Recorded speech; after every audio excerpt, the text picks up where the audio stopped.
मैं आज के विषय पे कुछ बोलूं। मेरी आप सब लोगों से अपील है, क्योंकि लास्ट ईयर हमने प्रेस कॉन्फ्रेंस की थी जुलाई में और एक्सपोज की थी कि कैसे 2023 की रिगिंग एक्सपोज की गई। मेरी आपसे रिक्वेस्ट है, जिन पे हम एलिगेशंस लगाते हैं, हमारी जो एलिगेशन है उसका जवाब उनसे लेके आइए। वो एलिगेशन पे कुछ नहीं बोलते, मुद्दे से हट के बातें करते हैं, तो इसलिए मेंबर तक सही बात पब्लिक तक नहीं पहुंचती। तो मेरा आपसे हाथ जोड़ के रिक्वेस्ट है, आप बिल्कुल जो सटीक हमारी एलिगेशन है उन पे उनसे पूछे। हमने लास्ट ईयर चार चीजें अहम प्रूव की जो 23 की इलेक्शन में हुई, जो हम नहीं कह रहे। ये लेटर इलेक्शन प्रेसिडेंट की इलेक्शन प्रेसिडेंट की तरफ से रिप्लाई आया था एलिगेशन का। इसमें ये लिखते हैं कि सीसीटीवी फुटेज नहीं है, क्योंकि हम बिल नहीं बनाना चाहते। आप सबको मालूम है CCTV footage free of cost होती है। इन्होंने जानबूझ के सीसीटीवी बंद करवाए ताकि कोई भी चीज कैप्चर ना हो सके। दूसरी मेन चीज इसमें थी, पहले इन्होंने बोला मार्कर से वोट पड़ेंगे, उसके बाद तमाम किस्म के पेन्स चले, जो एक वायलेशन है। तीसरी चीज, इन्होंने अपने कंटेस्टेंट्स के रिश्तेदार और अपने दोस्तों को ही पोलिंग एजेंट्स और काउंटिंग एजेंट्स बनाया। और उसके उसके बाद इन्होंने 10 आदमी इन वायलेशन ऑफ कॉन्स्टिट्यूशन, जो इन्फ्लुएंशियल मेंबर्स हैं other than election team, constitution को वायलेट करते हुए उनको पोलिंग हॉल में उठा दिया, तो इन्फ्लुएंस वोटर्स। तो ये चारों चीजें साबित करती हैं कि पोल रिग हुए। हम कोर्ट में अपनी संस्था को नहीं लेके जाते हैं। श्री राम साय के टाइम भी यही मेरे ऑपोजिशन वाले कोर्ट में गए थे और 2020 में भी ये कोर्ट में गए थे।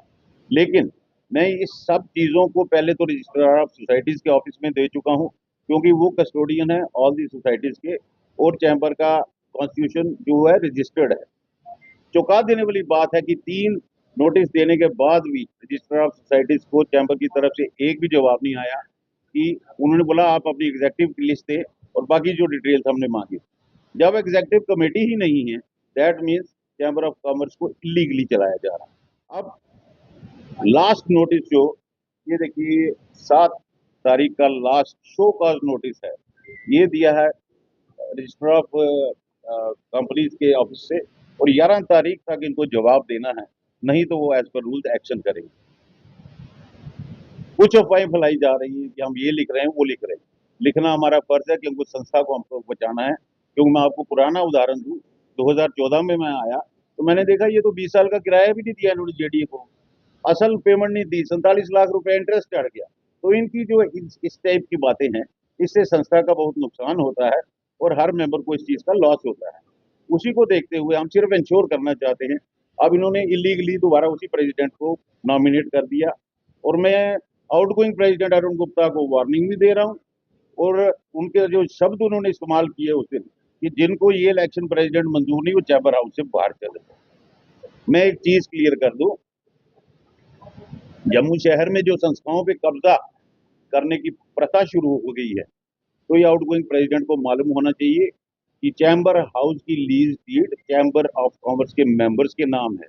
थ्रू राकेश गुप्ता 2059 तक 40 साल की लीज है। वो चश्मा पहन के एक बार देखे, और किसी भी मेंबर को, आदमी को ये मत बोले कि बाहर चले जाओ। हर इंसान को राइट है प्रोटेस्ट करने का। और ऐसा क्या है कि सिर्फ उसी प्रेसिडेंट को दोबारा लाना जिसके ऊपर इतनी एलिगेशन लगी? ये एक और सबूत है। रजिस्ट्रार ऑफ सोसाइटीज में इन्होंने देनी थी अपनी जनरल बॉडी विद 7 मिनिमम है, 6 तो ऑफिस बेरर है, उसके नीचे 7वां फिर वही इलेक्शन प्रेसिडेंट शिव प्रताप गुप्ता। तो ऐसा क्या नजदीकी है कि इनको 3,000 आदमियों में और कोई सक्षम नजर नहीं आता? हमारी सिंपल डिमांड है, neutral president, neutral polling staff. अब ये चाहे इलीगली इन्होंने किया है, लेकिन हम इलेक्शन प्रोसेस को रोकना नहीं चाहते। As responsible members of chamber, already वो डिले हो चुकी है। हम सिर्फ चाहते हैं, जो प्रशासन को, रजिस्ट्रार को लिख रहे हैं, कि कोई ना कोई इनके ऊपर सुपरविजन के लिए बैठे। और ये बार बार जो बोलते हैं, पिछली बार मैजिस्ट्रेट था, पुलिस था, इनको इतनी अंग्रेजी समझ आनी चाहिए, प्रेजेंस और सुपरविजन में फर्क होता है। They were present to ensure law and order, वो इंटरफियर नहीं कर सकते थे कि प्रोसेस भी क्या हो रहा है। और हमारी ये पुरजोर कोशिश जारी है कि हमें प्रशासन से कोई ना कोई इंसान चाहिए जो ऊपर सुपरवाइज करे, ताकि इलेक्शन फेयर हो। हमारी ऐसी कोई मंशा नहीं है कि हम किसी का नुकसान करें। ये तोड़ मोड़ के लफ्ज बोलते हैं, क्यों कंप्लाई नहीं करेंगे तो रजिस्ट्रेशन पे तो सवाली निशान लगेंगे। Societies act over rules constitution of the chamber act. तो ये इन सब चीजों को मद्देनजर रखते हुए मैं आपके माध्यम से एलजी प्रशासन को भी अपील कर रहा हूँ और तमाम अपने मेंबर्स को भी अपील कर रहा हूँ कि आप बातों को समझिए, इनकी झूठी बातों में मत आइए, इनका झूठ का पटारा खत्म हो चुका और हमारा भी सब्र का बांध अब टूटने वाला। हम ऑलरेडी उनको प्रूव कर चुके हैं कि इन्होंने रिगिंग की है इन नेक्सास विद सिटिंग टीम, तो कैसे वो होंगे? इसीलिए हम इंश्योर कर रहे हैं और प्रशासन को बोल रहे हैं कि इसी को इस पूरी प्रोसेस को सुपरवाइज करने के लिए इनके ऊपर कोई ना कोई होना चाहिए। तो आपको लगता है कि